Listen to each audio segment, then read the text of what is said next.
Okay, and so then that's what we have for multiple choice and for written. For the speed round, which is for TNT and for track and journey, the speed round, the quiz master will say speed question for a certain number of points. And the point values for TNT, I think we're doing 40 points for quoting a verse. They do have to be word perfect, and that is to keep it fair for everyone. So there is if there's some discrepancy on the judges table, the benefit of the doubt does go to the student. But for the most part, we have all the versions there and we can track this. So again, the TNT round goes really fast, but we are tracking it as best as we can. And so the speed question for a certain number of points, 30 questions are for a non-verse recitation, and 20 points would be about for a quick a definition of a word. So 20 points for word definitions, 30 points for short answer, 40 points for recite a verse word perfect. And every time a student comes up to recite a verse, they must include the reference. I always ask for it, and you'll find in other competitions, they might not ask for the verse reference. Always give the verse reference too. Is there a time from when they buzz in to when they're supposed to start talking? Good. So they're supposed to, in speed, then you come up and verbally respond with a microphone that's on the stage. You may confer very quickly, but you have to start reciting your answer within 10 seconds of when your team is called. So when your team is called up, the student has to kind of get out of their seat and get around to the microphone, and so they might say, like, was that John 13:6 or John 6:13? You know, so you may have a quick little interaction there, but for the most part, somebody needs to make a decision and get talking. And then the student has 40 seconds to complete their answer. So if they start speaking and say, John 3:16 for my... may I start again? They don't actually have to ask permission to start again. They can just start again, John 3:16. And so they should recite it from start to finish without error. And then at the end, the judge will ask them, is that your final answer? And they say, yes it is, or no it is not. We would prefer the students not say yeah or duh or any of those kinds of derogatory thing. The reason the judge is asking them is to make sure that they are complete and that they will then be judged at that moment. So if you could coach your students, that would be helpful for us. One question. Yes. Reference before and after? Not required after, Okay. but we would like them to say the reference before they start and then recite the verse. If they give the reference after, that's fine, as long as it's the same reference that they put in the beginning. And if they give the incorrect reference at the end, then that would be wrong. Okay. Right. So then for like the non-verse recitations or the definitions, they give a bunch of extra information. If you ask for 2 things and they answer 3 and one of the 3 things is wrong, how does that work out? Right, so for, the question is that for non-verse recitations, how much information is correct and how much is too much information. So if it asks for 2 things and they give more, let's say there's a list of 4 things and we ask for 2 and they give 3, as long as they get 2 of them correct, we'll take that. And they do not need to be word perfect. And so again, this is up to the judge's discretion of how correct it is, which is why the judges get paid the big bucks, right? So let me kind of continue on that then. So even if it's written or if it's the speed, if you ask for 2 things and they give you 3, 2 of the 3 are correct, the 3rd one is incorrect. Is that answer correct or incorrect? How will that be judged? I thought in the past... Written, it was wrong. Written, we don't want more information than is asked for. So if it asks for 2 things, give 2 things. Don't give 3. So that would be up to the discretion of the judge on the table for that question. And the judges will confer and the judges will judge on that. For speed. For written, that was for written. That was for written for TNT. If it asked for a list of 3 things, or for 2 things, and you give 3, and one of them is wrong, that would be up for the judge to make the decision of whether to accept that. My feeling on that is if 2 of them are correct, they would have given 2 correct answers. But I would have to see the question and make sure that so it would be up to the judges on the table to make that decision. Yeah, just in addition, a lot of times it does depend on the question Correct. and how the child answers, you know, from the list that they're thinking of in the book. Right, so, yes, so the student, clearly it's trying to get what the student is thinking and the judge to understand that, There's so. a difference between correct and according to your manual. Yes, Correct. yes, and we're weighing and measuring against what does it say in scripture versus what does it say in the handbook, and is the question still correct? So, again, the benefit of the doubt goes to the student, and as judges, we're trying to do that on the table. So for speed, for Trek and Journey, my experience is that they never give too much information. They're usually not giving enough information, right? And so, so a lot of these 30-point questions on speed, they don't like to answer because it's sort of list, it's sort of like, I want either a verse recitation or I want a definition of a word. And so some of it is cognitive. We do have a couple of TNT speed questions that are 2-part questions.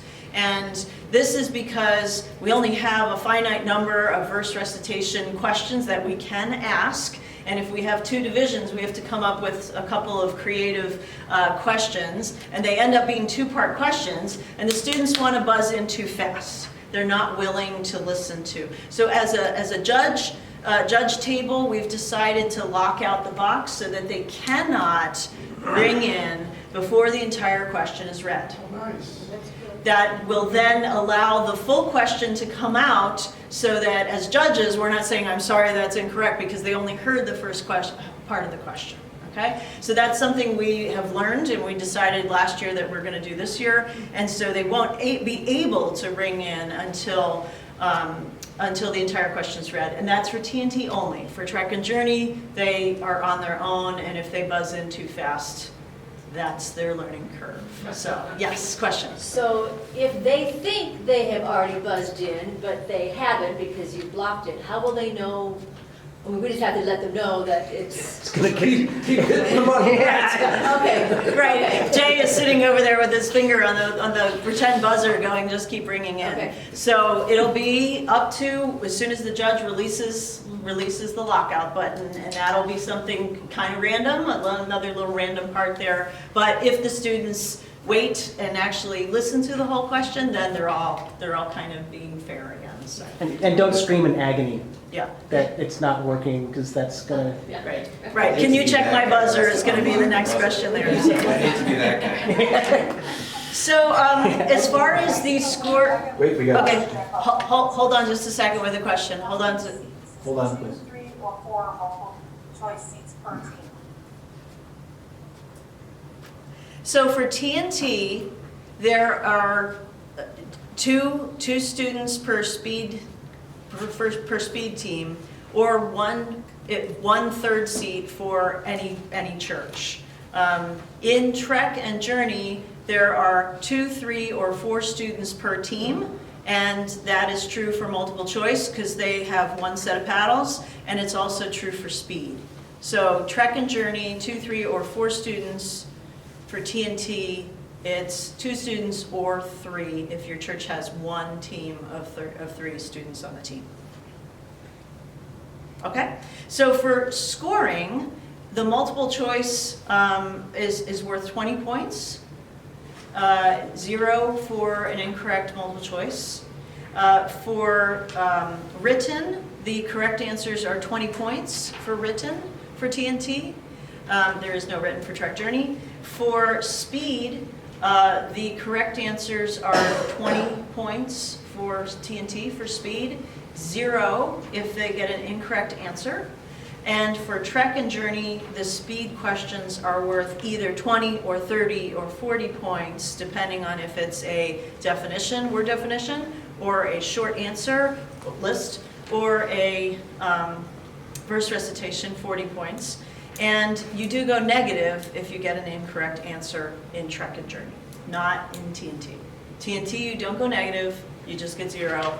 Trek and Journey, you do go negative if you get an incorrect answer for speed.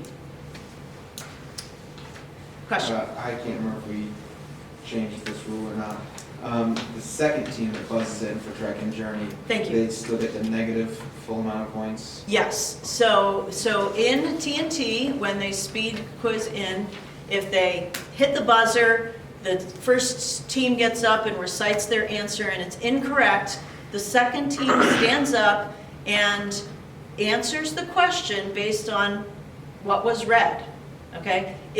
So if they, chopped off 3 or 4 words and didn't hear it, it's the same advantage, disadvantage. They read up to the point where the question, the buzzer came in, and that's all they get, okay? If no second team buzzed in at all, the question is reread from the beginning until a team buzzes in, okay? So in Trek and Journey now for the junior high and high school, if the first team starts reciting and gets it incorrect, they go negative if it's incorrect, whatever the point value is. The second team that buzzed in, again, the question is not read any farther than what they buzzed in, and they go negative point value as well. Same amount, same full point value, the second team will go negative too. If nobody buzzed in, the question is read until another team buzzes in. Good question. Okay, so that is multiple choice, team written for TNT, and speed. Any questions on that? So we've gone through point values, we've gone through all of the mechanics of the quiz, the material. So we'll talk about, this is the book for TNT. It's Discovery of Grace, Units 1 and 2, plus the Start Zone, which is that separate entrance book. For Trek, we are quizzing Trek 3. Trek 3 is His People, and it is the first half of the book. So it is Units 1 and 2, and there is, again, the content for Trek. There's a lot of subjective sort of journaling type answers. Anything that asks for their opinion is not going to be covered, but any part of the reading is. So this lesson 1.2 says read Acts 2 verses 1 through 13. Any of that content is covered. The discussion of that content is in the first 2 pages of the book. Then comes their memory verse, and so that's covered. There's usually a comment about the memory verse at the bottom. As long as that's not subjective, that's coverable. And then their day sort of journaling there is day 3, 4, 5, and 6. So if there's anything in that content that is not subjective, we can quiz on that. And then that sort of covers it. There are 2 review sections at the end, which are just review of the same verses. So the only other parts of this are that there's a page at the very beginning that gives a definition of a word. That definition is usually taken from a dictionary, an online dictionary or something like that. I do not quiz on that definition because it's subject to what the dictionary definition is. So we don't quiz on that. For Journey this year, we are quizzing and studying Romans. Again, it's the whole book. Cover to cover, and Faith Foundations. The cover to cover for the Roman study, I do not ask on the graphic kinds of things here, but they are fun, but no. Again, any of the reading, which is at the top of the page there, the memory definition, the definitions of words, the memory verse, any of the content there, the review it. Answers are going to go from the answer key that Awana published, and if there's any kinds of questions or disputes about that, I'm sure I will hear from the coaches, but I am trying to weigh and measure that against scripture, not just what the answers in the handbook are. So if there's any kind of discrepancy, I tend to stay away from the question. Yes? Question. In lesson 3, sacrifice of atonement, part of the definition then has a parenthesis. Do they need to know that?